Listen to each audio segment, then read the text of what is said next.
Hi, Broken Arrow comes out in like a day and a half at this point.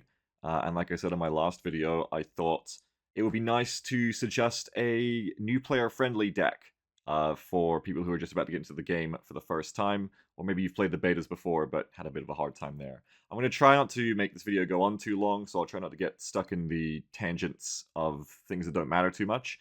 But yeah, I'm not. I think I'm gonna wait till we get into the game itself to do a like here's how to build a deck video because I'd like to do that in the actual game engine to show my process. But for now, I'm just gonna kind of suggest a deck I think would be nice. So I'm on this website. Let me get out of the way. Called ba-hub.net. It's actually made by my friend Yeet Machine, so shout out. But also, it was very useful for doing this. So we went to the deck builder, and I prepared it earlier, just to save time and make this not take too long. Here is my suggestion for a baby's first deck for Broken Arrow. Caveats: this is not the most optimized deck possible. If I was playing this deck myself for a longer period of time, I would probably make a lot of tweaks to it and changes, especially in the Airplanes tab. But the point of this deck isn't to be optimal and perfect and like for an existing player. It's to be good, easy, simple to understand. You know, not overcomplicating things, keeping it simple for someone who's just getting into the game. I think this deck gives you, or I try to make this deck give you every kind of facet of the game that I could, while at the same time, not overcomplicating things, keeping it kind of simple. So like not bringing too many different kinds of transports, not bringing too many kinds of different units to do the same thing, keeping it simple, right? So newbie USMC armored deck, which I am going to nickname. I know Americans and British. I think the rest of the world pronounces this crayon. But in Australia, we're kind of lazy and we shorten everything, so we just say crowns here. So this is my crowns deck. So let's have a look through it. Okay, like best way I can do this without going on forever, I think, is just go through all the tabs and look at what we've got and talk about why I think this is good for a first player, and if you're going to use this deck, if you take this recommendation on release, how I might suggest you play around with it for your first times. Do keep in mind though that the cost will be a bit different on release because of balance changes. This data is going off like a while back. It hasn't been updated for, you know, whatever they've done in development. So you might have to tweak some stuff around to fit, but hopefully this will fit. If you had to drop something, I would drop some of the Lav ATMs. Yeah, I would drop some of the Lav ATMs until things fit, because they're really like the thing that was thrown on here. Everything else I'd say is pretty important. So let's look through it. So, I won't talk about how to build a deck too much, but just so you understand briefly, if this is your first time, let's just cover it real quick. You can go over the points limits, as the tooltip here explains. This is a great site for learning this as well, of your genres. So you can't go over the total points of your deck. A deck has to be 10,000 points. You can't go over that. But each of the tabs, the points limit shown for like Recon, Infantry, Vehicle, Support, Helicopter, and Airplane, each of these individual limits, you can go over by 10%. Not more than 10% of what the shown limit is, but you can go over by 10%. And that's important. It's really important to know. So, with that said, I've maxed out everywhere except Vehicle, and let's get into the why. So in the Recon tab, we have maxed out on Force Recon in the Black Ops loadout. We have maxed out on Scout Snipers in their basic loadout. We've maxed out on Cavalry Scouts, but we don't really want the Cavalry Scouts. Let me explain. So, starting with that, the main thing I want here is not the Cavalry Scouts. It is the transport they're coming in. It is the takes a little second to load on this website, unfortunately. The M3A4 Bradley CFE fighting vehicles, the Scout Recons, basically. It's gonna play up now. There we go. See if it can come up. This is the unit I'm actually trying to bring here. I don't like the Cavalry Scouts. I think they're very expensive for what you get. They're flimsy, they're hard to use. You only get 3 javelin shots. Not really a big fan of them. But the Recon Bradleys, the Radleys, I love these things. They're so good. They've got pretty reasonable optics, right? Like, what's the optics? Yeah, 2,000 meter optics. They've got a little bit of stealth. I believe. Where's the stealth tracked? I can't find the stealth. Oh, one. No, they don't have a little bit of stealth. That's the B-fist, I guess. I thought the CFEs did have a bit of stealth. I swear they do. Maybe I'm wrong. Anyway, easier to see these things in engine, like I said. But they are a Bradley with good optics in that sense. I swear they have stealth in the real game. I might be wrong, but I swear they do, because they've got like leafy camo on them. So I think they have like 1.25 stealth as well. I think that's a bug. And then you've got the Toes, the Bushmasters. Just a great all-around, like, mechanized unit for Recon. But as I said, I'm going to try to keep this kind of snappy, so I won't talk about individual units too much forever. Just wanted to point out, we don't really want the Cav Scouts there. It's just the Radleys is what we want. Scout Snipers and Force Recon, though, we really do want. Force Recon, this is the CQB loadout. They are for close quarters contact. They have suppressed guns that really rip shit up at close range. Scout Snipers are not really a combat recon like that. So Force Recon is more of a combat recon. You can go in there, you can kill shit, you can fight other infantry squads, and usually win if you get a good engagement, while still being stealthy and having good eyes. Snipers are more, you don't really want to fight with them. They're more, you just are sneaking around, spotting things, but you're not like doing combat recon generally. Snipers bring the lasers though, which you can designate for guided munitions, but that's not a big deal right now. And they all come in these LAV 25A2s. The LAV is maybe not like the best unit ever, but I like it here to keep the deck simple. It is a 6-person transport that has an autocannon. It's pretty fast. Just the thing to note with the LAVs is that their armor is crap. They will die to 40mm high explosive grenades from grenade launchers, which like almost every infantry squad has a grenade launcher, even if it's underbarreled. So try not to get those LAVs into close quarters fights if you want them to live. But if you keep them at the range of their autocannons, they can provide good fire support, or at least out of the range of the infantry they're fighting. They can give good fire support to your recon troops. More important than that, and this is something I don't do enough, you want to keep your transports alive. I very much fall into the sin of treating transports, especially cheap ones like this, as very disposable. I will use them as drop pods and sacrifice them just to get my troops to the building they need to breach. Okay, that can be fine. But also, like, just in general, I will throw them away very thoughtlessly. And you really want to keep your transports alive. Infantry squads are slow, and the map sizes are quite big in Broken Arrow. So it's really important you actually try to keep those transports alive, because you need to be able to have them to reposition quickly. Your Force Recon might be happy where it is the first time you drop it off, but then the situation may change, and you may need to quickly reposition that squad. Unless you've got a transport nearby, you're cooked. You can't do that, and your infantry end up being very slow and ineffective as a result. It can feel like a bit of a chore, I think, to try and keep your transports always alive and like near enough the squad to be ready to be used, but not so close they die on the front with them. But it's very much worth it. I don't do it enough. I need to do it more on release, but I'm definitely suggesting that as advice. Do that. Try to keep them alive. Try to keep them with your squads when you can. You don't always have to bring them with a transport that sticks around. You can drop them in with helicopters, of course, your infantry. But that is a downside of heli dropping, is do note, unless you like bring the transports in the helicopter with them, you are now, going everywhere on foot. Can be fine, but just know it can get you into trouble with how slow your infantry are to react sometimes. And to resupply. But that is a note we'll talk about with the helicopter tab, is you can lift transports around. So moving on from that, again, this is your close quarters, stealthy commandos recon. This is your please don't see me, I'm just here to look at things recon, but these guys can actually kill shit. They have like Law's light AT that isn't very good. It won't kill like decently armored IFVs and APCs, but against lighter stuff like Lavs, the Laws will be fine. They're usually useful for shooting the Laws, their bazookas at enemy infantry though. Infantry tab. Okay, let's go back to front here.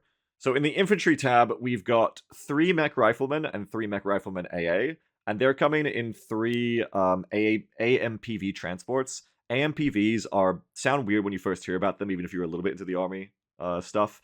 But all they are is that they're just a Bradley with the turret taken off, and more room for transport. So the AMPV doesn't have the tow, but it does have 12 seats. However, you can make them have similar fighting potential to a Bradley by giving them the upgrades to give them an autocannon and javelin on top. The javelin has half the ammo of a tow, so you don't have as much staying power in the fight with your missiles as a Bradley does. And you can't put APS on these. You can't put a anti-missile system on them. That is another big thing you're losing compared to taking the Bradley. But the extra 6 seats, 12 total, is really good for actually filling out the APC role, rather than being you can only carry a 6-sized unit. So in this case, as an actual APC option, I like it here. It's also a bit cheaper, not bringing the APS and stuff. And the Javelin, I think, is just very easy to use compared to the tows. So, I thought it was good, again, for a newbie deck to bring a few AMPVs instead. The plan here with 3 of them is to bring an AMPV with a mech rifle and a mech rifleman AA in each of them, or you could bring 2 mech rifles and 2 mech AA, but either way, you've got the seats to bring 2 of these mech squads in 1 AMPV. When I'm building decks, again, I won't go too much into my thought process in this video, But when I'm building decks, I typically try to look at things in that way of these days is when I first started building decks, I was like, oh, bring everything. I want more, more, more. But you actually have to look at how you'll use it in the game is the way to build a really good deck, I think. And in this case, I don't need 2 AMPVs, I don't need 4 AMPVs, I need 3, because they're specifically here to carry these pairs of infantry squads together, right? It's not just bring the APCs and see what happens, it's I actually have a plan that this is these 3 units together, these 2 squads in this transport, they're all a force. They're a force all deployed together 90% of the time, right? So coming over then, Cat Saber. This is well, let's not go to Cat Saber first. Let's go to the Marines first. So this is like your kind of cheaper, easier to this, like more expendable infantry. They only cost 50, but you only get 6 guys. The opposite of that is over here with the Marines. The Marine squad, you get 13 guys, which is a lot for an infantry squad. It's one of the biggest squads in the game, and that means they have more staying power. They take longer to die. They also just have more firepower in general, but you're paying almost twice as much money for them, of course. Still a great deal. But just something to note that that's what's going on here with these infantry squads if you're new to the game. So one thing that you don't think of at first, but is a problem with that, is that you can't fit them in the same transports. The Marines with 13 guys can't fit in the AMPVs with 12 seats.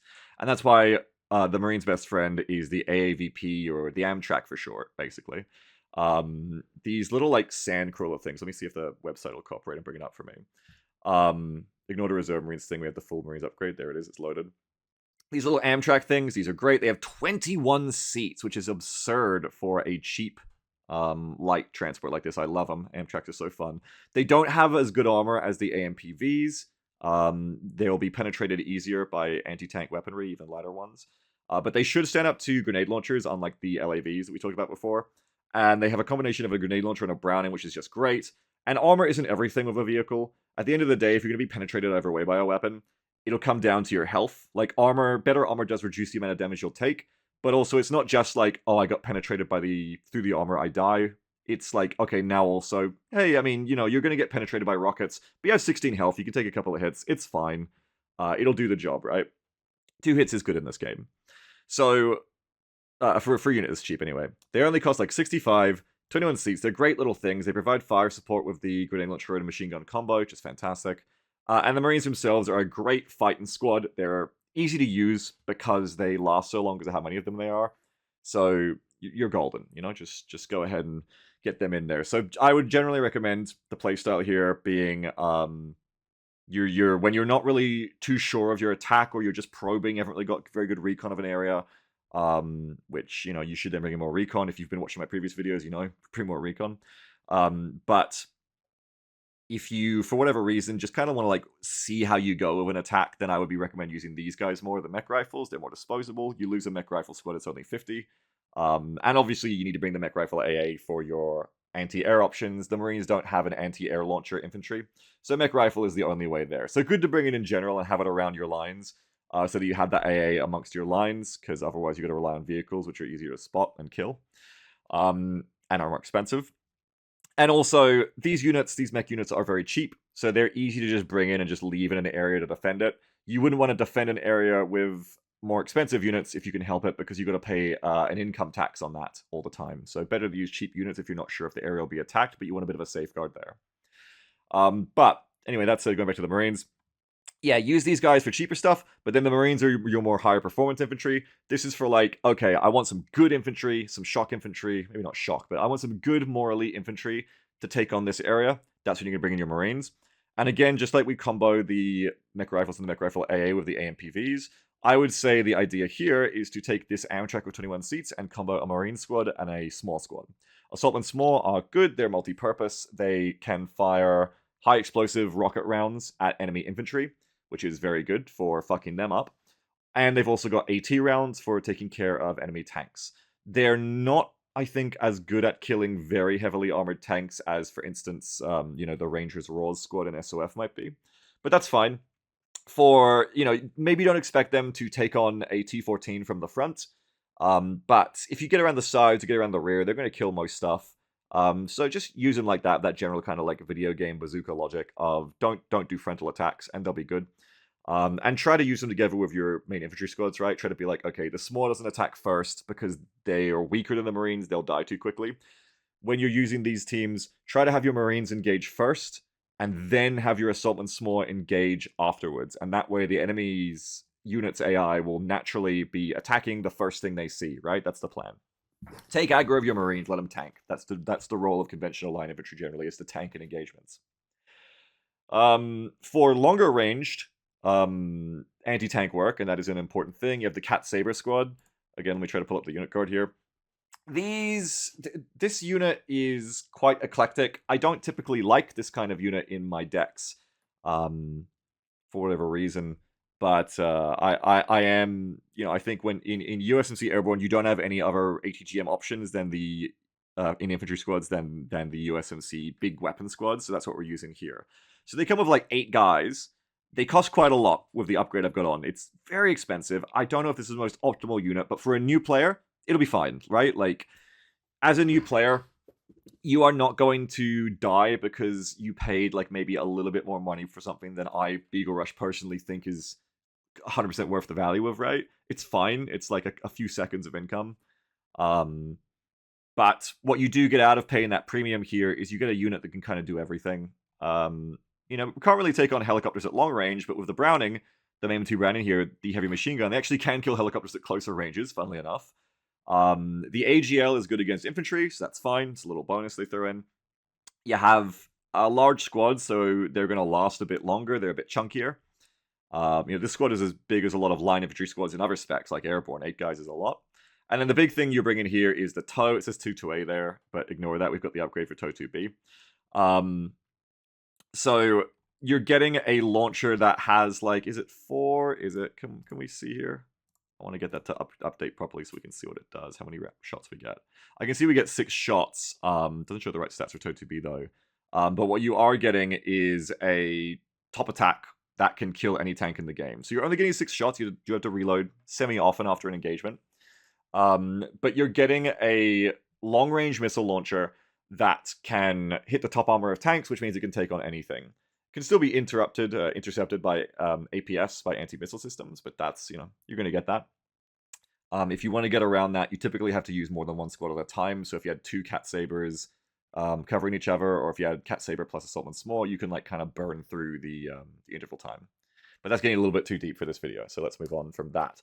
Basically, Cat Saber is what you're bringing in to maybe hold a point, hold a zone on its own. Like, you want to have ATGMs watching an area, but you don't want to commit like a whole bunch of bullshit. So you just bring some Cat Saber, right? Like, it's a valuable squad in that it can do everything. So it won't stand up in a protracted fight if it gets attacked by multiple units. But if you just put it in a zone by itself, it's kind of ready for anything. It's a jack of all trades.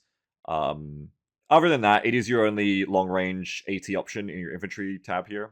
I just keep ignoring Cav Scouts. I don't like them. So it's valuable to have in the deck for that reason. But definitely think of this unit as a more defensive unit. You don't want to be like pushing the lines of Cat Saber. It's a longer aim time, longer range kind of unit that wants to defend an area, in my opinion, is how it's used easiest. So think of it in that way. But your Marines and your Assaultman S'more, they're all about pushing the line. They're great. And again, 8 soldiers. So you can bring the Cat Sabers in the Amtracs of the Marines if you want. But instead, I would recommend bringing them in the MTVR transport trucks down here in the support tab. We'll get to that when we get down there as well. Last thing in the infantry tab is Marine Raiders. These guys are fucking great. If you've seen the recent videos I've done, these are like Delta Force. They are a close quarters infantry that just eats any other infantry they meet in that kind of close arena. It is, I want to say it's hard to fuck up with these guys, but I guess it isn't. The thing is, as long as they get the first shot off, and they're not in like an awful position and they're not super outnumbered, they're gonna beat like 1v1 any infantry easily, and that's the way you want to use them. Probably don't send them in first. Like, you want to know what you're hitting with these guys before you send them in, because otherwise it's kind of wasting their potential potentially. Like, if you send them in blindly and they get ambushed first and they get caught in the middle of a road and you've lost half the guys to a rocket attack in the first few seconds, and then you've got to like sprint out of there and resupply, it's like wasting their time. And you might lose the unit if you can't get them out of there with sprint and smoke, and then you've wasted the unit. Better thing to do, and I don't always do this, I've got to learn to do it more, is engage with other units first, like Marines, mech rifles. Again, let these line units tank. That's their job. Let them tank the aggro. Marine Raiders are like your DPS then. like they can tank. They're not weaker than Marines. They're tougher than Marines, but it wastes their damage potential, right? Against enemy infantry. Do note though that Marine Raiders CQC in this loadout do not have good AT. So do not send them against vehicles and expect them to do well. They have laws, just like the Force Recon, that's light anti-tank weapon. So again, it can kill lighter vehicles, but it is not really here for that. It's here to do a bit of damage against enemy infantry and kill some light stuff, but nothing medium, no heavy APCs, nothing like that. No tanks. If you have to do that, try and get on the sides or rear of a vehicle. Once again, light anti-tank weapons in this game inflict malfunctions automatically when they hit the enemy. I don't know if they have to penetrate armor. I assume so. So that is something in a last ditch. You can use their laws to like hope you like tread, take out the treads on an enemy tank or whatever and run away from it. That kind of stuff.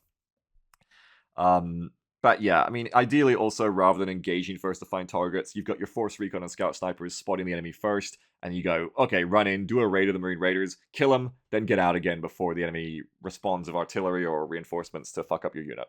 Great unit, though. If you use them right, these guys, just feel confident these guys will obliterate any enemy infantry, in almost any enemy infantry in almost any situation, as long as they're not being surprised and ambushed first. That's the rule for pretty much any unit in Broken Arrow. If it gets shot at first, if you get shot at first, you're going to have a bad time. If you shoot at the enemy first, you're going to have a better time. So that just applies to everyone. Let's go down to vehicles now. So in the vehicle tab, we've got 2 Abrams set V3 with trophy, and then 4 normal Abrams with just basic set package. That stands for service extension package, I believe. It's just upgrade. Just means upgrade. And then you've got 4 LAV ATMs. Let's talk about these. So the LAV ATMs, I just threw on the end to fill up the points in the deck. I don't use them enough, and I should use them more. So it's not to say they're a bad unit. I just tend to not reach for them for whatever reason. But they're a really good unit.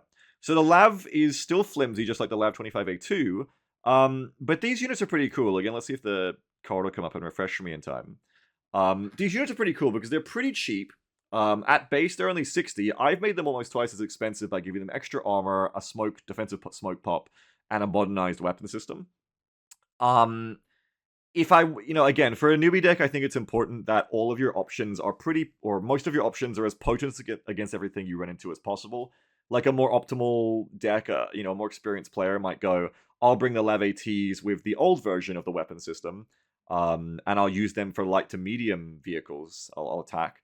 But then I'll also bring a modernized version that I want to use of a different unit.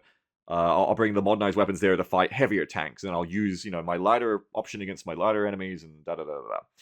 I'm not doing that with this deck. The idea here is to be a simple deck where you just pull this thing out. Okay, yeah, it's more expensive, but any vehicle it meets, it can kill it. You've got, again, the top attacking toes that can hit the top armor of vehicles where they're the weakest. You also get the toe BB, which is a HE ATGM, guided missile. So you can actually use these against enemy infantry. That's what they're for. You can spot like an enemy recon squad or enemy infantry squad, and you can, at 1600 meters, which is quite a long range for weapons in this game, you can hit them with a explosive missile from really far away. Quite handy. You only get 4 of them, but you'll probably fuck an infantry squad up with these. So that's cool too. Just be aware if you see your LAV attacking infantry and you're like, what the hell? That's what it's doing with this loadout. But yeah, mainly you're here for the 12, a lot of ammo, 12 TOW2Bs that can fuck up any tank, that's good. If you're going to use these, good for units to just like the Cat Saber, it's a cheap unit to leave on the defense somewhere, right? These toes are typically going to be better on the defense, I think, where the enemy's blundered into your field of fire, blundered into your ambush, and you're going to get some long-range shots off on them before they can close within range to punish you. That's where they're going to have a good time. Because of their light armor and the fact that you have to be sitting still to use the toe, you're probably going to find it harder to use it on the offense. But sitting in like a little rat bush like a Tarkov player, that's how these things are meant to be played.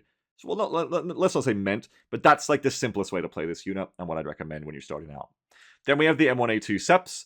For 245 points, this is like your medium tank option. They're fine. This Sep means that you're getting the top tier gun still. It doesn't have as much penetration as the toppest tier gun, but there's a difference in this game between you'll get tanks that have 1300 meter ranged cannons and tanks that have 1400 meter ranged cannons. So there's a 100 meter difference. Russia, I believe, sorry if I'm wrong, but I've heard from others that they say Russia generally has 1300 meter ranged tank cannons on most of their tanks. So that is kind of like a weakness of a lot of their tank options, I guess. Whereas when you play armored, for the US spec, you get 1400 meter ranges on your nicer tanks, on the SEP tanks. That doesn't sound like much, but that difference does make quite a lot. Like, that makes quite a world of difference. Because, again, what we've been saying is that first shot counts for so much in this game. And of course, when you have tanks trundling at each other, and one has 1300 meters and one has 1400 meters, who gets the first shot? You know, it's that simple. It doesn't sound like much, but it really does matter, and you will find yourself really wishing you had the extra range when you get in a tank fight. It matters a lot, actually. It matters a lot. So we go for that even for our basic option. But other than that, we don't take the upgrades on this SEP. The whole point of this one is to be cheaper. This is almost half the cost of the top tier tank we're bringing. That does matter for a lot as well. You will struggle to find the points to bring a bunch of the top tier SEP v3 400 point tanks in a match sometimes, especially early on. Whereas it's pretty simple, I would say, to, on the contrary, bring like a 240 point tank. That you can fit in a lot easier in a lot of cases. We'll talk about how to use them in a second, but let's go then to the top tier tank. 400 cost, again, almost twice as much, but you're getting a lot for this. You get more armor penetration on the cannon, so you're going to do more damage, is what that boils down to, against heavier threats. I believe you're also getting multi-purpose ammunition, because now you have a high explosive round that you can use against enemy infantry to do way more damage than suppression. I think you got like the not the Hesh round, but you got something like that. We've taken the trophy APS anti-missile system on this tank, so you're gonna have like 4 extra lives where when a missile hits your tank or would have hit your tank, it's deleted. There's a cooldown, so when you use these systems, be aware, because you've got it on the Radleys here as well. Be aware how the cooldown works. I think it's like 5 or 6 seconds. So if the APS has stopped a missile within the last 5 or 6 seconds, it can't do it again until the cooldown has expired. Then you get to go again. You should see it in game. There should be a UI option that shows toggling the APS on and off in the bottom right in the unit panel. And I believe there should probably be like a ticking down countdown animation that plays on it until it's ready again. So you'll be able to see that and see what's going on. Another thing to note is that these SEP v3s also have better optics. They have like 1700 meters, which again helps spot things. Just generally the better tank, right? So how you want to use these tanks, or how I would recommend you use these tanks, I want to say how you want to, because I'm the master of the game. There's always different ways, different schools of thought. So I'll just say how I'm going to suggest you use these tanks is these are your premier options for just, you want a tank that does it all. And especially you're fighting things that aren't just enemy tanks. Like, the APS is expensive, but it won't help you against tank fights because well, against Rush, actually, Rush has a lot of ATGMs on their tanks sometimes, like barrel launch ATGM, so it will help. But it won't help you against a tank cannon, won't help you against auto cannons. Can't stop that, can only stop missiles. Where that is incredibly useful, though, is fighting other unit types like infantry, because infantry's only real way to defend themselves at range against your tanks is anti-tank guided missiles. They've got light AT that they can spam you with at close range to get through the APS cooldown, but that's within like 500 to 600 meters at best most of the time. So all you have to do as a tank is just sit back from enemy infantry and outrange them. And if they don't have ATGMs, they can't do anything. You just kill them. They can call fire support, but as long as you keep your tank moving, every so often, you won't get hit by bombs and artillery, and you'll be fine. So this is your general use tank for that. Great tank to push with, because you'll get that extra life of like, you're pushing somewhere, maybe you haven't got the best recon, you can't see everything. An ATGM gets fired at you, and you don't have to pop your smoke immediately, because you know the APS will save you for that first hit. And if there's only one squad, it'll save you for all the hits, because the squad won't be able to refire on you fast enough to get through your APS, typically. Unless they have 2 of them at once, right? But then the cost really does let you down if you're trying to do like tank platoon versus tank platoon type stuff, and that's where you're going to want to use the medium tank. This tank doesn't have as good side or rear armor as the SEP v3, right? That's one of the things the SEP has. It has better side armor as the armor upgrade. But the frontal armor is still going to be fine. You haven't got an APS system for the missiles, but you're fine against enemy tank cannons because the APS wasn't helping you anyway. And so that's where the cost effectiveness of your medium tanks is going to come in. When you want to do open field tank-on-tank engagements, like the enemy's got a bunch of tanks and you want to tank them, or you're expecting that kind of long-range combat that's vehicle on vehicle, and you're more worried about just having your tanks kill their tanks in a big tank engagement. That is where bringing in 4 of these basic steps is probably going to be better for you than 2 of these set v3s with all the bells and whistles. So again, don't think I have to go into too much more detail on that here. Let's move on, because I don't want this to go longer than an hour, and we're like halfway through. So, in the support tab, we have a lot of options. Probably the longest tab to explain here, because also I'm now kind of like explaining how to use this when you get into the match. There's a lot going on here, right? Let's just, I guess, just go from left to right. Might be a bit out of order, but let's see. So you've got the Bradley M6M Shorad. This is the armored short-range anti-air unit, which has some of the upgrades here, but not all of them. We've gone for a middle-of-the-road weapons upgrade that doesn't upgrade our missiles, but just gives us a radar, and I think like an autocannon that's better. I think the autocannon's like better for AA work as well, I don't know. But the main thing we went out of that is that it's giving us the radar. When you turn the radar on the Shorad, it's an ability, you have to do it. You have to toggle it on or off. The Shorad can move around with its radar on, and it will give it a slightly longer range against enemy helicopters and, you know, low-flying planes as well. But you're mainly bringing these units to kill enemy helicopters. Stingers aren't very good against planes. You're typically using these to protect your shit from helicopters. We have the armor upgrade, so it can take more punishment, but I haven't taken the engine upgrade on it. Which I just realized I'm going to need to show you actually like all the upgrades here so that you can replicate this in game. So I do have to click on them all. We'll go through that at the end, but I probably should have put it at the start. I'll try to put like a caption or something, right? We'll do it at the end. But anyway, you're bringing these things in, 160 cost, you know, you got to bring it. You got to bring Shorad. The reason for these things to exist in this deck, more than anything, is I'd say working with your tanks. A tank group that is moving around on its own is great, but if it doesn't have Shorad, it's just dead meat. It's going to die to helicopters. You need to, when you bring in tanks, bring in Shorad and bring in plenty of it. Because if you only bring in one Shorad, it'll just get killed by the helicopters too easily. You need to bring in at least 2 and maybe all 3 of them if you're doing tank stuff. It's just very, very important. Keep them behind your tanks. Keep the radar on. Well, turn the radar on if you want that longer range, but don't leave the radar on all the time because it will make you get killed by seed missiles, which are missiles that home in on AA units with their radar on. We'll get into that more down at the airplane tab. But basically, turn that radar on like an active ability when you're engaging helicopters and you need that extra bit of range.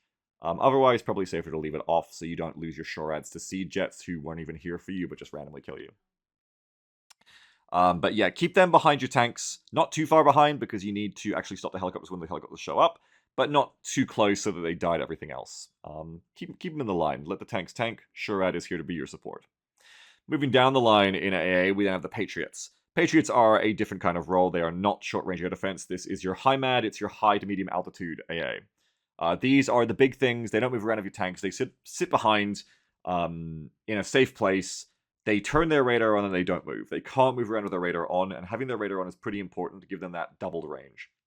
So while radar only increases your range against low flyer units like a small amount, it's like 1.25 times, so it's like 25% more. Engaging high altitude targets, the radar doubles your range. It's 2 times. This typically is, well, this is always against jets, right? Because helicopters can't go that high. Helicopters are always low out, 1.25 times at best. But jets, unless they've chosen to fly low, which brings its own pros and cons for their missions, if they're at high altitude, you will get a way higher range. So it's typically pretty important to have that radar on. Also, having your radar on Patriots and any of the AA units is the only way they can try to intercept incoming missiles. If you have the radar on, they can try to, as long as they have the right weapon system, they can try to shoot at incoming seed missiles, cruise missiles, ballistic missiles, nuke missiles, all that stuff. So having radar on is pretty important to have a true AA screen. So with your 2 Patriots here, they're like the cheapest but also the least potent Patriot in the US whole lineup. Striker and yeah, just Striker has better ones. But that's fine. They're still fine for their job. They have a lot of damage as well. They're good. They're good. So you're gonna bring these in. Typically what I do is I deploy them around 5,000 meters behind my line, out of the range of enemy artillery. And there's ways to measure that, but we'll get into that in the actual match videos, I think. And you just leave the radar on, you dump some supplies on them so that they automatically rearm after they fired their missiles. So I give them like 5,000 kilos of supplies each. and you just leave them in a good spot. And you will get seeded. So because you leave the radar on, all the enemy has to do is bring in some seed planes, and they'll fire the missiles at your Patriots with their radars on, and if you're not careful, they'll kill them. And if you're too close to the enemy front line, the enemy will also try other things, where they'll see your missiles firing in the fog, and they will drop bombs on you, or they will artillery you, because when a long range, when you fire from these long range Patriots, or even your artillery, the enemy can actually see that, and you can see the enemies as well. You can see the shots coming out of the fog of war, even though you can't see the unit. That's just automatic. And so when these things fire, the enemy will get that, the 100% will be able to see where they're coming from, and they can call in strikes on them. So that's why it's important to stay out of range of artillery and stuff. But so like a truly optimal way to play these, a better player, the way you would play these, is every time they fired and revealed their position, you would move them again to somewhere else. And you would be on top of that. That said, that is, I'm going to say, more advanced play, because if you're doing everything else, you don't really have time to notice that your Patriot has fired automatically. You don't really have time to micromanage that shit all the time. Also, you're losing your AA coverage while you move around because you're not set up, you're not rearmed, you have radars on, you're not firing. You can't fire in the move of these things. So for those reasons and more, I recommend, it's like it's not optimal for their like stealthiness, but just leave them on radar, safe behind the lines, give them their bottle of water, give them supplies. It's fine. Like, you will tend to lose them if the enemy really commits to trying to kill them with seed, but it's fine because the other thing we're going to do is going to give them a defensive screen. So I'm going to skip down the line in supply time. I'm going to go to the Pivads. The Pivads is basically here to be a tank for your Patriots. As I've been saying before, there are these things called seed missiles. It stands for suppression of enemy air defenses. And, well, seed is like the tactic. The missiles are, I believe, called arms. Active radar, something, you know, they home in on radar, basically. So the cool thing about the Pivads is it's cheap and can turn a radar on. It costs 90 of the armor upgrade, which you want so it can tank. And you turn the radar on with these cheap things in front of your Patriots, and then when these enemy missiles that will home in on your radar, even without seeing you, get fired, they won't go for the Patriots, they'll go for the Pivads first, because the Pivads is in front of the Patriots. You're just tanking. That's all it is. And while one of these arms, one of these seed missiles would one-shot one of your Patriots, they won't do that to the Pivads, because the Pivads of the armor upgrade can tank, or should be able to tank, most seed missiles, and still survive with a sliver of health remaining. Which is cool, because then you might be able to take your Pivads, go resupply it, and put it right back into its job. So it's very good at doing that. Technically, with the radar on, the Pivads can also like try to shoot down the missiles of its gun. This isn't super reliable, though, depending on how many of them there are. But it's something to consider. Like, if you keep your Pivads closer together, they can work together and kill those missiles before they hit them a bit more reliably. But then you're also more vulnerable to being artilleried and bombed, so you got to strike a balance there. One thing to note of the strategy as well is it does work, but it works less well now that, like,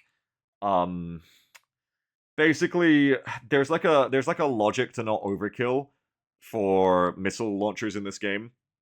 So I'll just describe how it works now. Is if you're bringing in your seed plane and you're firing seed missiles off at my cluster, my battery of 4 Pivads and 2 Patriots. Let's say you have a bunch of seed planes. Let's say you're going to fire 8 missiles, right? The missiles will try to fire at different targets so that they don't waste themselves on the same one. So in the old days, they would all just fire at your frontal Pivads and be fine in the previous betas. You just Pivads tanks everything. But now what will happen, which is quite dangerous actually, is let's say those 8 seed missiles get fired. The first 4 will target your Pivads, sure, but then all the other ones will be like, okay, well, the Pivads are already targeted. Let's find other targets. Oh, I see Patriots behind the Pivads. I'll target those next. And so you'll get the situation where all your AA is busy shooting down the first 4 missiles, and maybe they even succeed, but those 4 missiles end up just being the distractions for the 5th and 6th missiles, which then go straight through to the Keeper and take out your Patriots. Oh, you know, that sucks. Unfortunate. So that's, you know, we need to think of the optimal ways of like how to deal with that with formation. Like, counterintuitive as it is, I almost wonder if it's better to make your Patriots in front of the Pivad so that then those first 2 missiles get intercepted first. But that's getting crazy and weird, so we're not going to talk about that in this video. It's not the point of it. For now, what I would say is just try to have a bit of distance between these. Try to have your Pivads probably like 500 meters up. Give a good bit of distance in front of your Patriots, because then hopefully it's less likely that the seed missiles target onto the Patriots. Hopefully they'll just start targeting the pivads again. You know, I don't know. That's what I'd recommend. Have them a good bit of distance in front. If your Patriots are still dying, play around of your positioning. But I mean, when the game releases soon, I'll be trying this out for myself, and then I can give you real advice. Right now, I'm just kind of theory crafting. So let's stop doing that, and we'll wait until I can get into the game and give you real advice. For now, just use these as a tank in front of your Patriots. That's the plan. Okay, so the rest is hopefully a little bit simpler here to get through than the whole AA tanking seed missiles minigame. You've got Logi, you've got artillery. Let's go through the artillery first, and then we'll deal with Logi. So you have two artillery in this, or two artillery types in this deck. You have one Gibblers. It's a long-range guided multiple rocket launch system. So it's just long-range rocket arty. The G for guided just stands for, in this game, it has like longer range, and you can use laser designation to guide the missiles in with a bit of correction, but it doesn't mean they're like guided like an anti-tank guided missile. It doesn't like home in on things, so don't get confused there. Without a laser guidance, it's just a rocket that has like less dispersion and more range than the normal version, I think. So I have this set up in the cluster variant, which again at the end we'll go through all of the loadouts, but for now I'll just tell you it's in the cluster version. And cluster in this game is for anti-tank. That's just how it works. Cluster in this game isn't really good for anti-infantry. It's for heavier targets. It's for penetrating armor, top attack, hitting it from the top.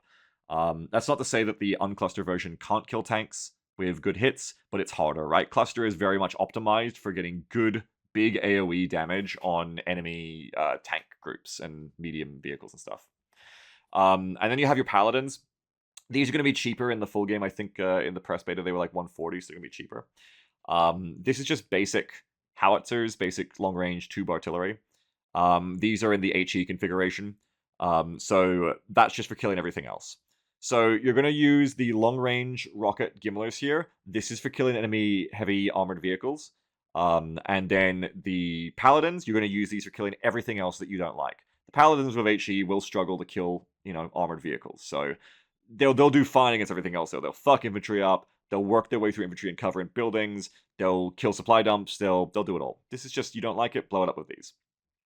I would say that typically you're going to want to have your paladins on the field at all times unless they're dead, in which case as soon as they respawn, get them back in.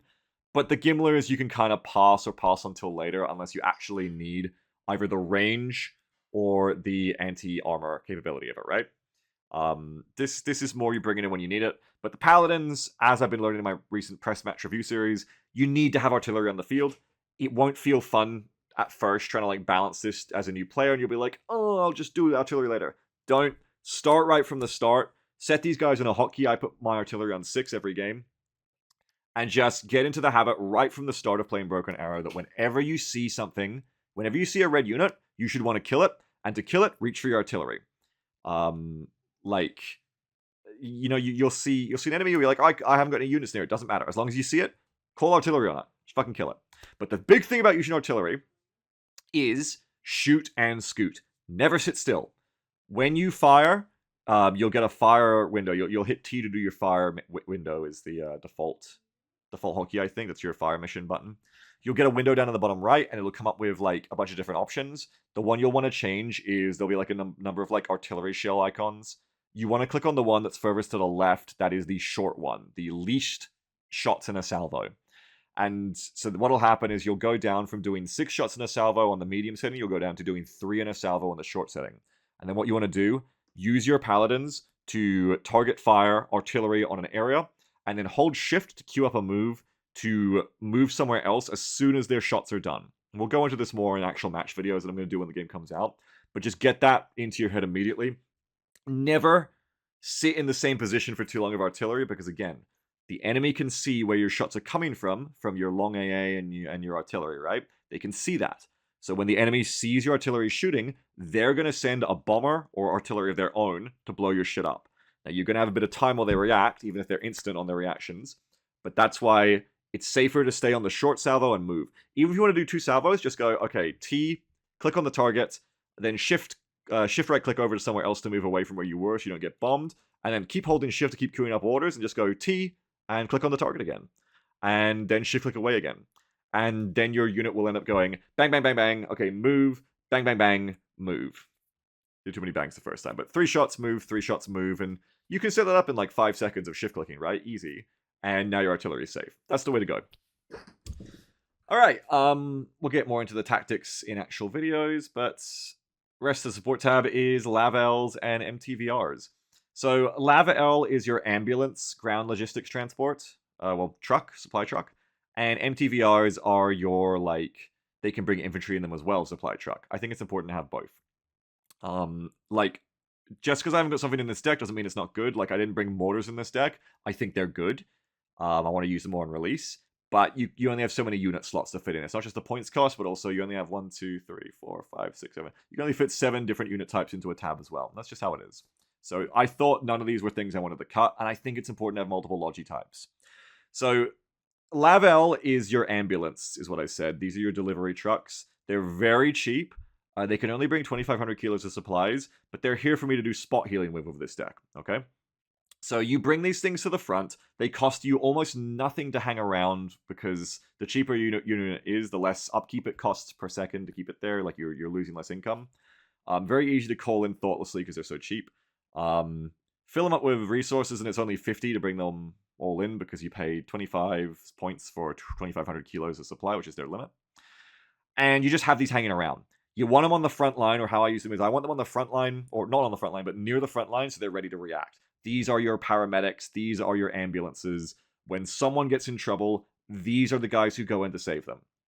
So let's say your tank's been damaged. Fall back to the nearest cover and just send a Lavelle to meet them and drop off supplies. And you can either then wait around and pick up the supplies after to keep doing your job, or just leave the dump there if you think they're going to use it all. And then run back to a bigger supply dump you set up behind the line safer and just go pick up more supplies and get ready to do the job again. Either way, they're just great for that. Like, you got Marines in an urban fight, and they don't even want to leave their building. They want to just keep fighting. You can drive up right behind the cover of their building at Lavelle, drop off the new crowns. Marines jump out, resupply, get back in. Because I think you can't resupply while you're under fire. But either way, get back in, they keep fighting. Let's say your Cat Saber team is defending an area, but it's just run out of ammo, but you don't want to get out of the building yet. Like, it's got like 1 or 2 shots left on the toe. You don't want to stop defending the area. You bring the Lavelle up, just dump the supplies around the building, fill them up to full. You probably want to pick up the supplies again after, otherwise if the enemy artillery's you, they'll hit the dump and the dump will explode, which does damage to you and suppresses you. But either way, you're topping that team up. That's the way to go. So these guys are spot healers. They are great little supports. They're so cheap. But then you have the MTVRs. This is a different kind of logic. So MTVRs, they can carry more supply. They're bigger. That's one thing, sure. But typically for big supply runs, I tend to prefer to use helicopters further behind my line, or I get risky with them. But you can if you want to, rather than bringing in 2 levels. I guess you could bring in an MTVR full of supplies, but that's not what I'm bringing for them here in this deck. The reason I like the MTVRs in this case is because they can carry infantry as well. And what's really cool and also way simpler than fucking around with multiple units is you can bring an MTVR, you can bring a truck that has an infantry squad in it and supplies at the same time. That's super useful and streamlined for when you don't want to fuck around with too much shit at once, right? And just generally useful, because like I said before, infantry without a transport become very slow and hard to be reactive to anything. But also, even better, you can be driving around in your transport that has the supplies you need. So then your squad's very self-sufficient. Whatever you fit in this truck, you can just you have mobility and you have rearm and resupply and healing wherever you need it. Really, really powerful. Even more important to keep this transport alive than others, than if it's got your supplies in it. But yeah, so for instance, the Marines and Assaultment S'more are coming in these Amtraks, let's say. The Mech Rifles and the Mech Rifle A are coming in the AMPVs. Marine Raiders CQC, they're in Amtraks, but the Cat Saber has no transport assigned, you might notice. So while we could bring them with the Marines, I would typically expect to roll these out with the trucks in this deck. Because the trucks are not good for being fought, they're very light and easy to kill. But these are defensive units, these Cat Sabers to me. So what I would be doing is I would be rolling out, if I want a Cat Saber somewhere and I want to helicopter it, I would just bring them in a truck, which has some supplies in it, and just delivers them to where they need to go. Maybe bring some Recon in the extra seats as well. And that way, it's just a simple little call, and I can drive that truck somewhere, and it's got everything it needs to defend a zone by itself, and even resupply and keep holding it afterwards. Very, very useful to have transports that can do both supplies and infantry in the same unit. Very, very handy. Very streamlined. Okay, and that's that. And then we get the helicopter and airplane. Now, helo and airplane are, I would say, definitely the cheapest. One of the weaker points of this deck, of this combination of specs. You don't get many points for helicopter or airplane because armored has none. This is all coming from the USMC part of the deck, is bringing the 750 for helicopters and the 1000 for airplane. That's fine. Every deck combo has its strengths and weaknesses, and that's just one of the ones here. I mean, really, you're getting everything else you need here. Is the great thing about USMC armored. Like, you're just kind of like a little bit more. Well, not even a little bit. You're quite a bit more underpowered on helo and airplanes. And if, for example, like if you play airborne special forces, those guys had like I think 750 for air and helicopters and crazy shit like that. So like they just have like every kind of helicopter and jet imaginable. But then, you know, they pay for it by having less, like airborne SOF has no tanks basically, and they have like very little support budgets, stuff like that, right? So it's pros and cons. Every deck is built to do something different. None of them is meant to be the best on its own. That said, let's talk about what we did manage to squeeze in here. So we've got the AH-1Z Viper. You only have one helicopter gunship in this deck. And while I wanted this deck to be a deck where that like helps you like learn things by bringing all the options, I will admit that only having one gunship makes it pretty hard to learn how to use helicopters in this deck, because you've got one gunship. If you fuck up and get it killed, and it's so easy to get gunships killed, you gotta wait till it respawns to go again. Same with a lot of the jets. That said, I would say helicopters and airplanes, while cool and really powerful, if you're looking for my advice, are not the things to start with in Broken Arrow, because it's so easy to fuck up with them and just do nothing and really feel bad about yourself. So if there was any tabs to be weakened for a newbie deck, I think Helo and Airplane are the best ones to be weakened. But anyway, so you have the Viper. It's got a combination of Hellfire missiles and rocket pods. So the Hellfires are anti-tank guided missiles, great for killing enemy vehicles. And then the rocket pods are for killing everything else like infantry and light shit. And they got a cannon as well, but the cannon doesn't do a ton. Viper is a very flimsy helicopter. It will not survive under fire for very long at all. It's pretty much a medium helicopter in that sense. Not like the Apaches that others like Airborne can get, which are much tougher. So what is powerful about helicopters, though, just again, won't go into the tactics too much here because we're running out of time. If I want to fit this into an hour, but very powerful because of the mobility. It is a unit type you want to learn how to use. And for now, as you're a beginner, the easiest way to play helicopters is to use this as a reaction if the enemy breaks through your line. Because the problem of using a helicopter in an offensive role is unless you know where all of the enemy's AA is, you will accidentally go like 100 meters too far forward, enemy AA spots you before you see it, shoots you down, you can't escape before the second missile comes in and finishes you off. But if you play a helicopter in a defensive role, you don't have that problem. Because the enemy has broken through your lines of a bunch of vehicles. If they have any AA, you can probably see it because it's probably moving with the tanks. And often, enemy players, especially newer ones, will completely forget to bring their SHORAD with them on their tank pushes, or it'll be too far behind. And then you can exploit that. You can either stay out of range of the SHORAD that's been left behind too far, or it's not there at all, and you just clean house. So, keep the helicopter off the front line, and use it behind your lines, like a good 1,000 to 1,500 meters behind your lines. Stay out of the range of those enemy AAs that have like 2,000 or 3,000 meters or 3,000 meters range on you, and you'll have an easier time keeping these things alive. That said, don't be afraid to experiment. You can get into a match, use the fly low command on these guys, the toggle, hide behind forests, hide behind buildings, pop up and pop down and get your shots off. That can work great. But when you're first starting out, if you're having trouble with helicopters, just use them defensively as a tool, because they can be so useful when you get a breakthrough and nothing else can stop them. You bring in your helicopter with ATGMs, you shut down that whole tank push, you're good. And you go resupply, you get ready to do it again. And it's not too expensive. 235 isn't a bad price for how much power you're getting out of the Viper, honestly. The rest is just logistics. I am a massive proponent of helicopter logistics. I think they're the best lodge unit in the game because they're fast. The weakness of helicopter logistics, transports, is of course what we just said about AA against the Viper. Just like your gunship, you can accidentally send your transport somewhere where the enemy AA is waiting for you in ambush and get your shit shot down. And I will say, whenever using any helicopter transport, try not to make the noob mistake of putting all your eggs in one basket. I cannot tell you the number of times in the last November multiplayer beta where I shot down someone's opening rollout helicopter, and our kill score in the first minute of the game jumped up by like fucking 1,000 or like 700. You're like, what? And you look at the kill log after at the end of the game, and it's like they had piled... Like, I remember someone who did like the Mi-36 or something, like the big lift helicopter for the Russians, and I think they had piled like I swear to God, like 10 squads in there. Like there was like fucking 50 guys.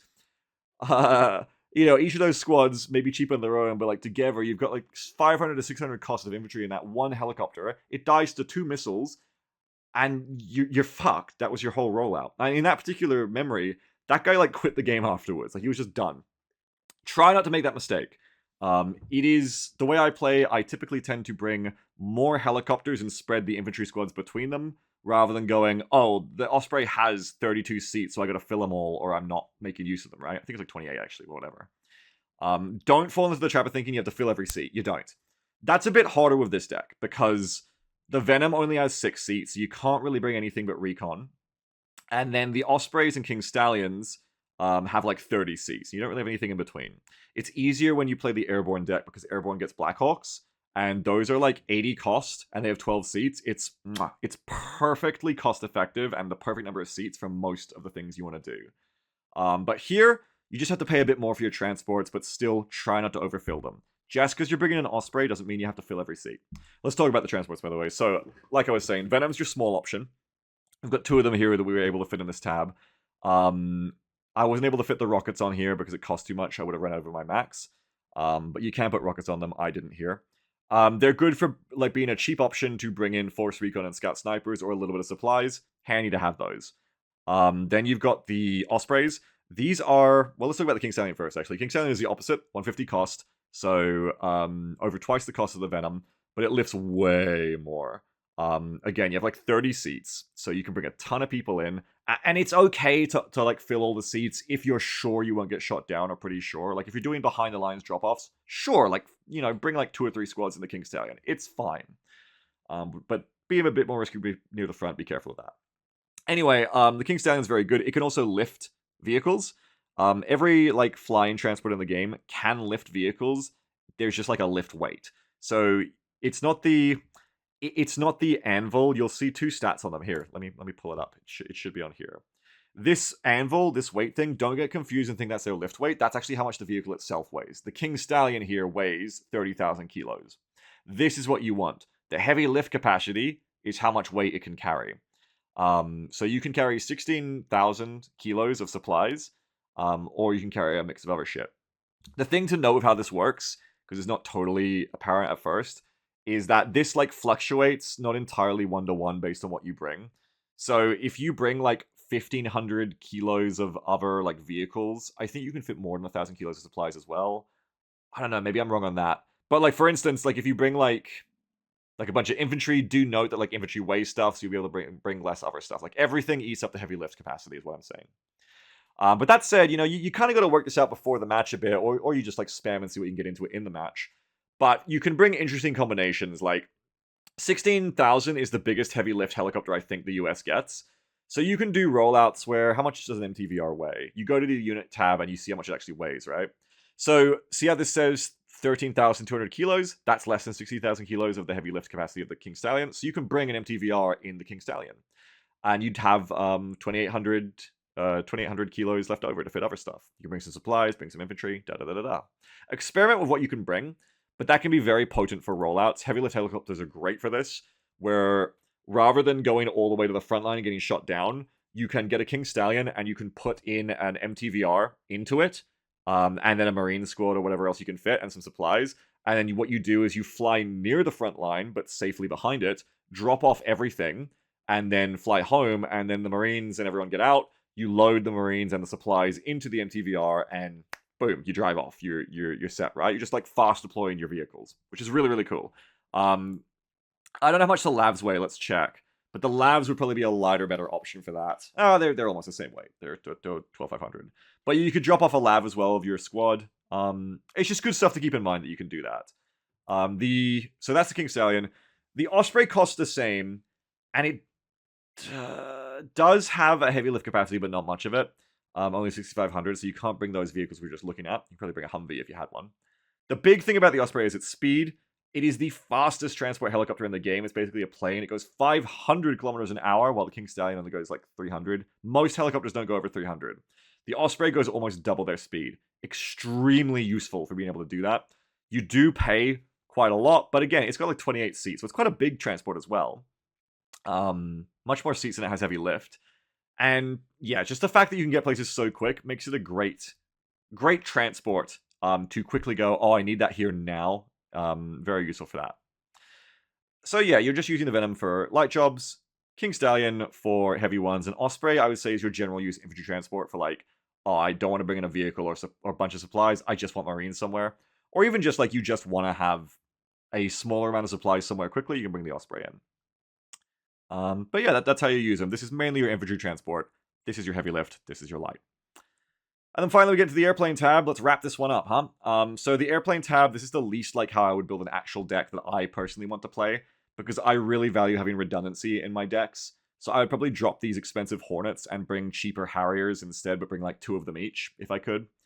I would probably like not bring 1, probably bring 2, but it doesn't mean it's wrong. It's just like not the style I'm used to. Let me talk about why I did go for one of each of these planes here in this layout. So again, idea is to be a new player deck here. I want you to have all the options. I want you to be able to learn the options. I want you to know what's good, what's bad through trial and error. And I don't want to leave you like in the lurch about having the tool you need when a situation comes up, right? So that's the idea here is, yeah, we haven't got the redundancy, so if you lose one of these, it's going to hurt because you won't have it back for like 10 minutes. Jets take a long time to respawn. But if you don't get them killed, hopefully I'm thinking this air tab helps you build good habits. So, for instance, we've got like an air superiority fighter here. This F-18C is just here for air-to-air. And honestly, a lot of the time, you might only use this at the start of the match. But that's fine. When you're building a deck, try to remember that you're not bringing every unit at once. This deck is 10,000 points, but in a real match, you'll only have the points to like bring in like 2,000 to 3,000 of it at a time at best. I think I'm talking at my butt there a bit, but that feels about right to me. That you'll have around 2,000 to 3,000 money value on the field at once. So you're only bringing like a third of this deck at any one given time, most likely. So it's fine to have stuff that you only use in specific niche situations, because that's just how decks work. You're bringing a bunch of tools to pick from. So this is quite a cheap Hornet to make it fit into the overall deck. I couldn't fit much more. You've got 2 of the long-range AIM-174 missiles and 2 Sidewinders. You haven't got a lot of ammo here, but the idea is to get you used to the idea of contributing to the air attacks. I would very easily drop this from a deck that I was playing at a more experienced level, I think, because having 1 ASF is of questionable value compared to having 2 of other things, of just having stronger other options. But I do not want to give people a newbie deck that convinces them, like, builds the bad habit of don't contribute to the air attacks. So what you want to do is when you start a new match, send your FA-18C up. You've only got 1 of them, so you can just focus on microing and babysitting it. And your goal is to get these 2 AIM-174s off and then probably leave. I believe you can go for like 4 AMRAMs if you want more ammo, more staying power. But I don't want you to be a crazy Ace Combat player when you first start out. It's enough that you get these 2 powerful long-range missiles off. You have long range, so you'll be safer than everyone else. Get them off at long range. Stay at long range. Be kiting. Support your teammates. If it becomes a big close-range jet brawl in the center, you can go in and try to use your close-range Sidewinders and your guns to add a little bit more value and help your teammates out. But I would not do that on your own. I would be supporting if your teammates are doing that with their jets.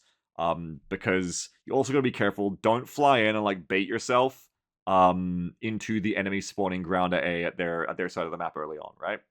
So just focus on getting these off at the start of a match and then leave. And that's fine. You've contributed. You've helped a bit, right? And you've got the Sidewinders in the gun if not just enemy jets, but also if the enemy has helicopters they're trying to roll out, you can use the gun and the Sidewinders to kill them. These long-range missiles cannot target helicopters. As you can see, there's got little tabs here. But Sidewinders and guns can. So that's something as well. And you got a bunch of fuel, so you can hit your afterburners at the start, just not really worry about it. And then we've got more, again, just single options, but they're important options to have. So the big thing here is that I'm not bringing a dumb bomber. I would say that is the one thing that I think you should have in all your decks if you can that I've not brought here, just because the other options I felt were more critical to bring in this deck. But it is a weakness you don't have dumb bombs, so bear that in mind. I haven't set you up with those in this deck. This isn't loading right now. Here we go. So this is, instead of bringing dumb bombs on the F-18D or on some cheaper Harriers, which would be the good way to do it, you've got Mavericks. Mavericks are extremely powerful after the buffs. You've only got 4 of them here. You haven't got 6 like the A-10. So you've got less shots, but that should be 2 dead tanks. Because Mavericks cannot be intercepted by APS, so they can't be stopped by those fancy systems we talked about before on tanks. And they're top attack, I believe, and they just fuck. So they have tons of damage. You bring in this plane, and it should two-shot all of the tanks it's facing. So that's why 4 should be 2 kills. Ideally, you have afterburners on and get out. You have to be careful because you haven't got much fuel on this plane, so you might not be able to afterburn immediately when this plane appears and spawns on longer maps. But on shorter maps, it should be fine. And otherwise, just make sure that as you're getting closer, you hit the afterburners. Try to come in low so that you're not spotted by enemy radar AA on the way in. Get in, fire these missiles off by just clicking on the tanks that you want to die. Should initiate a strafing move on them. Hornet will come in, fire the Mavericks off, and then try to tell it to go low altitude again after the missiles are done, and just get it out of there immediately. The way that I use all airstrikes is, as soon as the jet comes in, select it, give it its orders, whether it's a bombing run or a anti-tank missile run, whatever, and then hold shift to queue up, do shift B afterwards. I do this for helicopters as well, doing transport jobs. Shift B afterwards. B is the return to base button. So what you'll do is your strike is now queued up to come in, do its move, and then immediately as soon as the move is done, return to base, which is what you want. You don't want it hanging around. If you don't give it the return to base order, it'll just fucking sit there and die. You don't want that at all. But Mavericks are very potent. Definitely when you, just like with the Viper, when enemies are like pushing tanks through at you and you don't know what to do, Maverick will save you. So call on Maverick. In a different wheelhouse, we have the F-35B. Again, I'd like this to come up because I especially want to show the loadouts now for the jets, but we will go through the rest in a second. And so the F-35 can be built a lot of different ways, lots of different loadouts. But the way I went here is kind of an old standby for me with the F-35.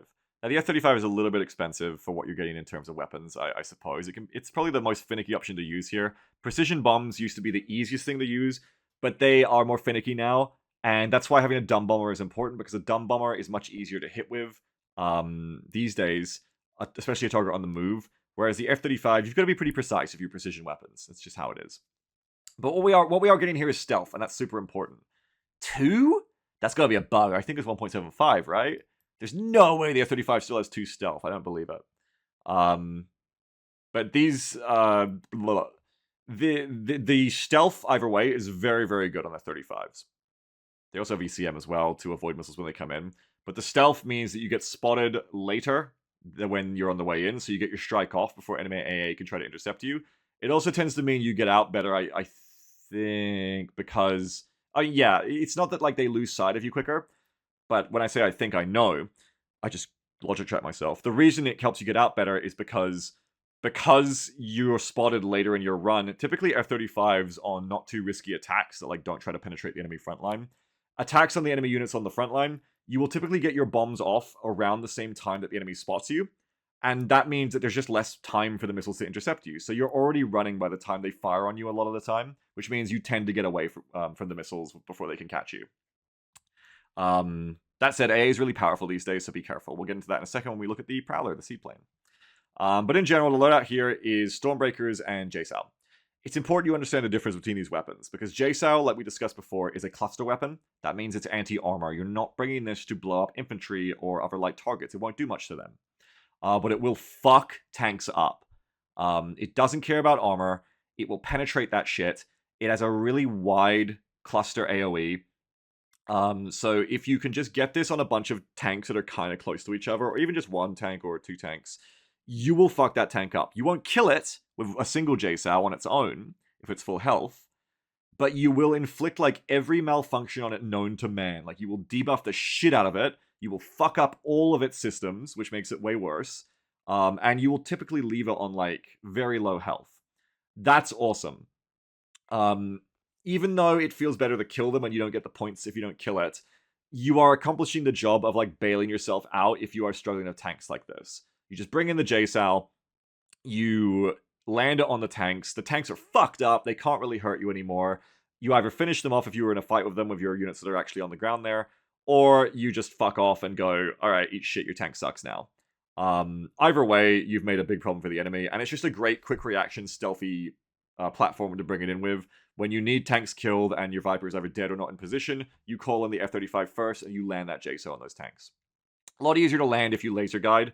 I haven't really covered that in this. I will briefly just go up and say Scout Snipers.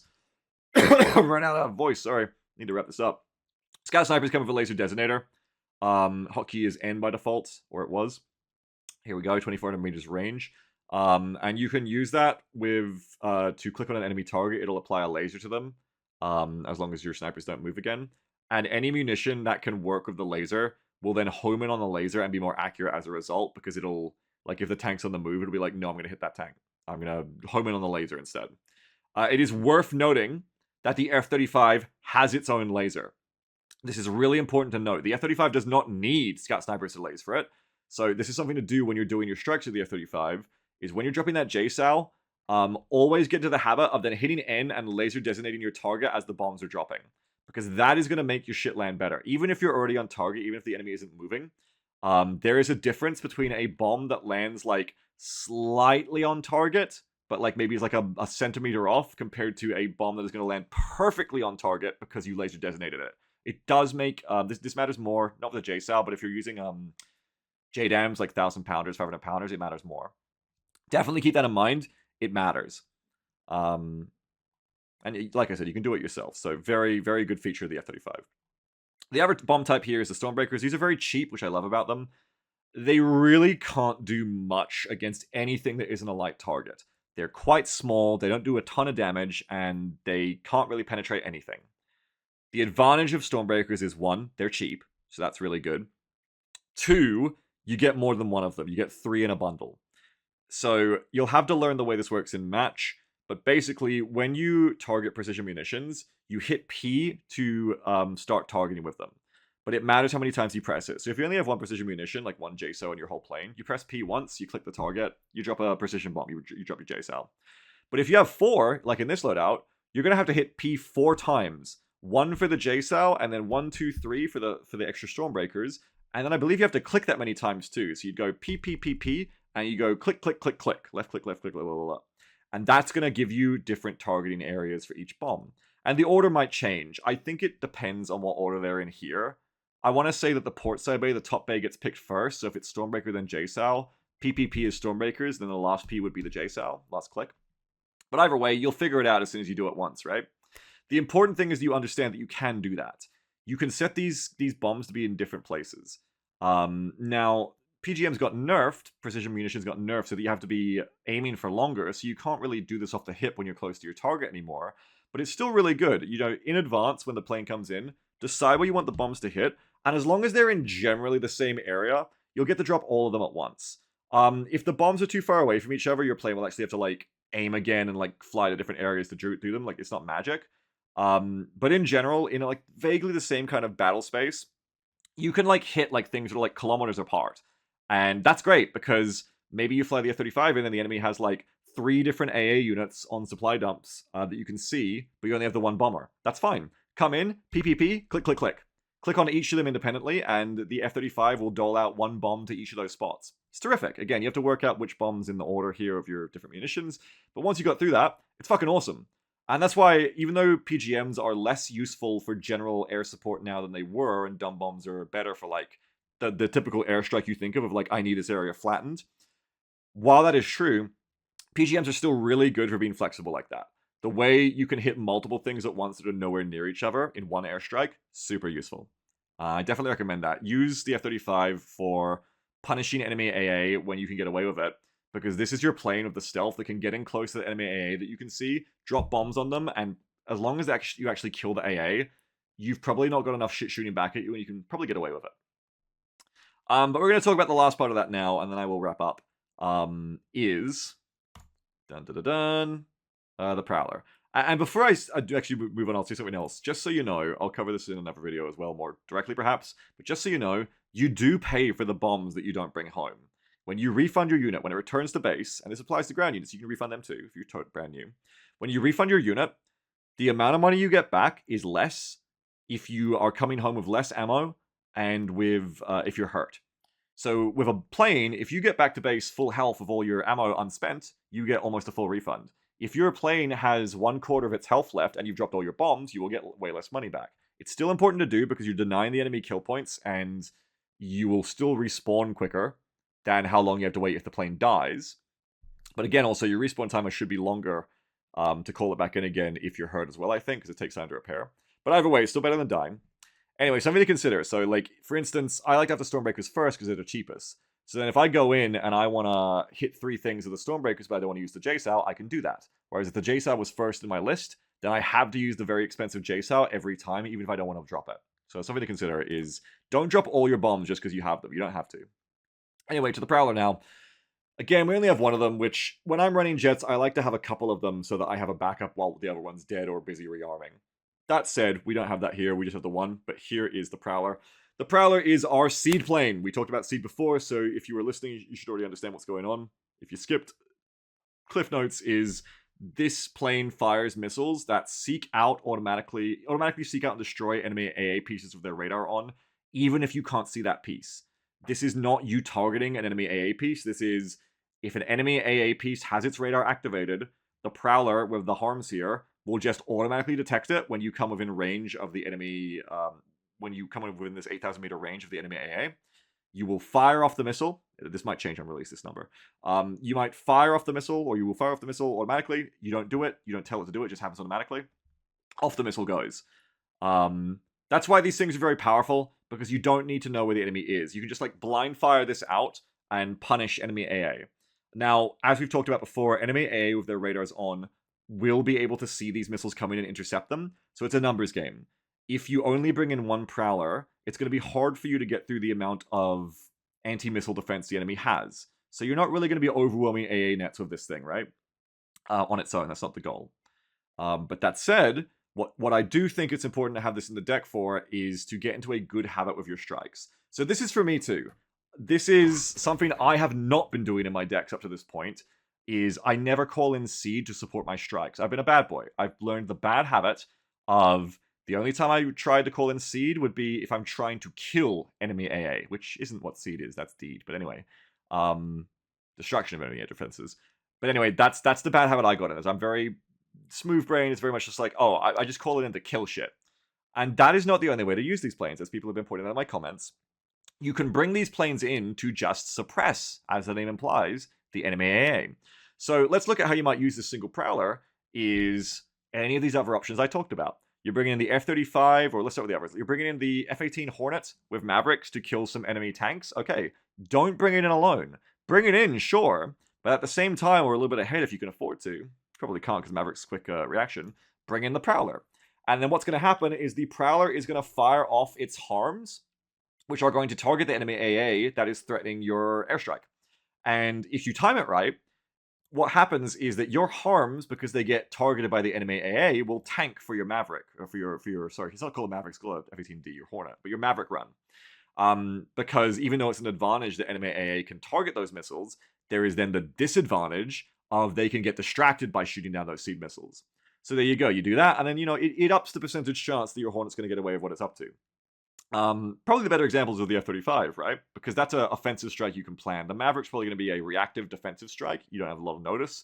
And the Prowler doesn't have afterburner, so it is quite slow. Don't expect it to keep up with the afterburning Hornet. But with the F-35, instead, you can bring in the Prowler early, and you can even hit hold fire to wait until the F-35 gets to where it needs to be to time this perfectly. Get into the area. Just try to time it without using hold fire if you can, so that the Prowler isn't loitering and being vulnerable. Get in there. Have the Prowler open up with the harm missiles to try and strike the enemy AA, and while that's happening, your F-35 goes in. The F-35 is already stealthy, so it's already probably not getting spotted too early. You're on afterburners, you're coming in low, or you're coming in high because you drop your PGM, so you're coming in high, and then you are getting away with your strike while the enemy is busy tackling the harm missiles, the seed missiles from the Prowler. And the F-35 is already quite survivable, so you're even more likely to get away with it. The other way you could use it is, even if you haven't got recon where the enemy AA is, like they haven't fired for a while, you can bring the Prowler in, and let the harms find the enemy AA for you. Now, even though you probably won't get through the enemy's anti-missile defense unless they have very little AA ready to stop it, you will get to see the enemy engaging you because they will be baited out by firing on your harm missiles. So you'll be like, oh, bring in the Prowler, watch the fog around the enemy's backline, and then when you see the enemy AA launching, go, okay, there it is. Hit F1, F2, F3, F4, hit any of those buttons, and then drop a marker on that spot so that you remember where it is. And now, you can either use artillery or your F-35, which maybe you already have loaded ready to go. You can use your F-35 to just drop precision bombs on that spot before the enemy can move their AA away from where you've seen them fire from. And the way If you do that like with artillery, they might have time to get away if they're on the spot. But if they're not on the spot, you can probably bomb it. But if you do that with an F-35, it's gonna be pretty hard for them to get away in time because you can time this right to where by the time they fired, you've already got the F-35 coming in on them, right? So something to think about there. And that is why I think it's important to bring the Prowler in this deck, because it's hard to squeeze this all into the very small air tab. But this is a habit I need to do more, and I don't want you to learn my bad habits. I want you to be better than me, to learn better habits from the start, because once you build a habit, it's hard to unbuild it. I think from the start, try to be responsible with your airstrikes. It costs a bit more, but AA is so strong now. Anti-air is so strong, especially those Russian systems that one-shot your jets. Don't learn the bad habit of, it's okay if my pilot dies, fuck it, America will send me another one. Try to be good from the start, I reckon. That's what I'm going to try to do on release in a day and a half. I'm going to try to always support my airstrikes with a seed package along with them. I'm going to see if I can. Like, it costs more money, but I'm going to try to do that as a habit. And I think it's going to be good. Especially then when you move on to other decks that have more airborne points and you can bring, like, way more seed and jets. I think it's going to be important for playing, like, airborne and SOF is... If you can get seed in those, I can't remember all of them. But it's going to be important, you know, is to support your strikes like that. Keep the enemy AA suppressed. Doesn't matter if you don't kill the enemy AA, but suppress the enemy AA, tie them up with your missiles while your strikes go in. And all that said, you know, it's 1 hour 20. I can see on my timer is longer than I wanted to spend on this video, but to keep it kind of snappy. But I mean, we got there in the end. At least if you just want the deck suggestion, you can just watch the start, I guess. But that said, I'm going to resist the urge to yap too much here because this is already too long. So let's just quickly go through all the units and I'll show you the loadouts. Now, bear with me, those of you, because it's going to take a little while to load on this site. I'll be doing it in game, but the game hasn't come out yet. First of all, let me just run through them and tell you if you don't want to wait, because I can remember most of it. This is FORCON with Black Ops loadout. And these lavs all have all the upgrades. So they're the upgraded lav modernized in all ways. Scout Snipers is basic loadout. Cav Scouts, basic, we don't use them actually. I don't use them. You can use them if you want. I don't like them. The Radleys here, I believe, have every upgrade. So that's APS, engine, and everything. Note that I did not take the upgraded engine on the Shorads, because I find that, not just for cost, but it makes them outpace your tanks. I don't really want the Shorad to be faster than my tanks, because then it makes it like I have to babysit them a bit more to not go in front of them, to be too eager. That said, it can be worth it on the Shorads, because if you're slower, you're reacting to enemy helicopters slower if you're out of position. But just something to keep in mind, that is why I don't take the engine upgrade on the Shorads. Anyway, Marine Raiders are in their CQC loadout. My Amtraks here, the AAVPs, they have all the upgrades, the survivability upgrade. Marines, they're full Marines, they're not reserve Marines. Assaultman Small, no changes, just basic Small. Cat Saber, fully upgraded, has the Overfly Saber toy. Mech Rifles, no upgrades. Mech Rifle AA, no upgrades. AMPV here, I think it's like fully upgraded. It's like up armored and has the Javelin plus Autocannon Bushmaster. Sept Trophies, every upgrade. You can kind of argue, is the Sept V2 better if you're a more experienced player, but for a new player deck, just get the best, shiniest shit, in my opinion. So that's every upgrade on the Sept V3. Sept 2, sorry, not Sept 2. The basic Sept here, I have no upgrades on because we're trying to keep it cheap. Lav ATM, fully upgraded, armor, and better weapon. Shorad has the better armor and the middle-of-the-road Shorad upgrade, but not the Hellfires. I find the Hellfires run out of ammo too quickly. It is potent to be able to attack ground targets with them as well, but especially for a beginner deck, I don't want you running out of ammo because, like, the helicopters come and you're like, why aren't my Shorads firing? And it's because you didn't realize, but they, like, fired the Hellfires at transport trucks and tanks and stuff. Just keep it in the Stingers. That's loadout there. Patriot, Pack 2, I don't think they're up armored for 180. I think they just have the... they do have the extra missiles. You do need to have the 4 missiles, otherwise you just have nothing in these tubes. But I think that's all the upgrades I put on them, just the extra missiles. GMLRS, just have cluster on. Paladins, no upgrades. Pivads, up armored so they can tank better. Lav L, I do like having the Brownings on them, but I don't think I could fit it in this deck with points-wise, so they're just basic Lavs. Cost is good for them anyway, you want to keep them cheap. MTVRs, I think I did. I'm going to check these guys, I forgot. I think I put machine guns on them. I'm kind of a fan these days of just sticking Brownings on everything you can if it's cheap enough. Like, it's a little bit more costly, which I used to be a real stickler about, but Browning machine guns are just cool. You probably don't use these a lot. Like, there's not a ton of situations, but I like having the machine guns on my vehicles, even my Logi vehicles, when... I don't know, like, sometimes it just, like, really saves you, and I quite like it. And if you're good, you can use this as fire support with your other squads, too. Keep out of range of enemy fire. Helicopters, the Viper, I will also double check this loadout, but I'm pretty sure it is, there's a trick to this loadout actually, I don't know if they changed it for release. But note that when you're doing loadouts, this one's an example of it, that the same stuff doesn't cost the same in every slot. This is intentional, it's not a bug. Like, different units, and even in the same unit but different pylons, different spots, shit will cost different amounts. It kind of incentivizes putting certain things in certain spots that are like the default or whatever. Not every unit is like this, but some are, so keep it in mind if you're trying to be really optimal. In this case, you can pay 40 for the guided rockets on the inner pylons, but on the outer pylons it costs 35. So you might say that's a better deal. However, it costs 90 for 8 Hellfire ATs on the outer pylons, but it costs 100 for 8 of them on the inner pylons. So you only save 5 by going for the guided rockets on the outers, but you save 10 by going for the Hellfires on the outers instead. So in this case, we cut the cost of this Viper down from 240 to 235. It's a tiny saving, but little bits like this can help you build your deck and be optimal. We won't go into that too much right now, but just, yeah, that's the loadout. Just be advised, it does matter where you put stuff, so be aware of that. Couldn't fit the Sidewinders or Sidearms because there's just not enough points in the deck. King Stallion, this is just a basic King Stallion, I think. Osprey, basic. Venom, I want to say I put the Gatlings on because it's 65 by default.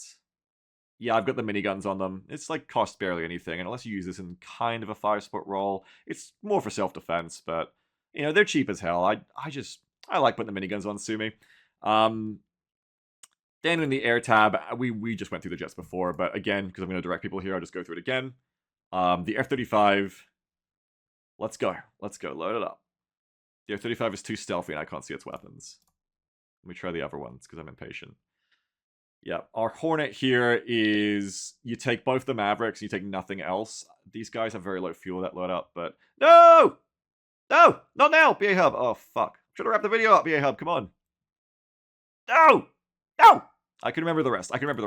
The F-35 is 3 Stormbreakers and a JSOW. The Air Superiority Hornet, which we showed before, is the 2 AGM-174s, not AGM, whatever it is, AAM. The 174s, the long-range missiles, you take 2 of them, and then you take the fuel tanks, and you be quite cheap, you don't take anything else, and then you have 2 AIM-174s. AIM, sorry, I'm a fucking idiot, like I never played War Thunder. 2 AIM-174s and 2 Sidewinders, and that's it. You don't take the Sidewinders, you just get them for free. And then the Prowler was just 4 harms. It was just every slot filled with the harms. And that's it. That's the whole thing. So, there you go. Yeah. I hope this was helpful to you. If you wanted something quick, you can go to the front and end like this, I guess. I'll try to put that in the description. I would like to make much snappier guys in this once the game has come out, like I said before, that are like 5 or 10 minutes instead, and just trim all the fat out. But until I get in the game and have a bit of time in it, I don't think it's time for me to make those trimmed guides yet. But in the future, that's my goal. Yeah, I won't keep yapping because this is long enough. So I will just say, thanks for watching. I hope this was useful to you. And I will do more of these kinds of videos if people find use out of them. I will also say anything I didn't cover here, please feel free to ask me in the comments, and I will try to respond to all of them that need replies. Or you can find me on my live stream down in the description. There'll be a link, and it's twitch.tv/beagsandjam. And if you find me while I'm streaming, you can ask me questions live as well, and I try to reply to all of them as long as I'm not too like tunnel vision focused on the game and I'm not reading chat. And yeah, I've also got a Discord you can join and ask people there, but you know, enough shilling. Hope you enjoy this. Please do ask me any questions you have, and yeah, game out soon. The next thing I'll probably try to do, I don't know if I do another one of these theory videos before the game comes out tomorrow, but the next thing I will try to do to add on to this specific video is I will try to take this beginner deck into matches when the game comes out and actually play with it, so I can actually show you, okay, we've made the deck, now here's how we actually play it. Because it's one thing to do all this in theory, it's another thing to actually play the damn deck in matches. So I'll try to get you some actual hands-on with it from my perspective soon when the game comes out. But that said, just remember, this deck is not meant to be super optimized for experienced players. It's not meant to be perfect. It is for new players to have a simpler deck that they can have fun with, get comfy with the game with, and learn. And yeah, we'll get into it soon, actually seeing this deck in practice. This is the deck I'll try to take in and use, though I might have to change it based on balance changes and price changes on release, but we'll see. Anyway, hope you enjoyed this, and I will catch you for the next video. We're so close to release, can't wait to be playing the game as well soon. See you everyone, have a good one, and thanks for being here, bye bye.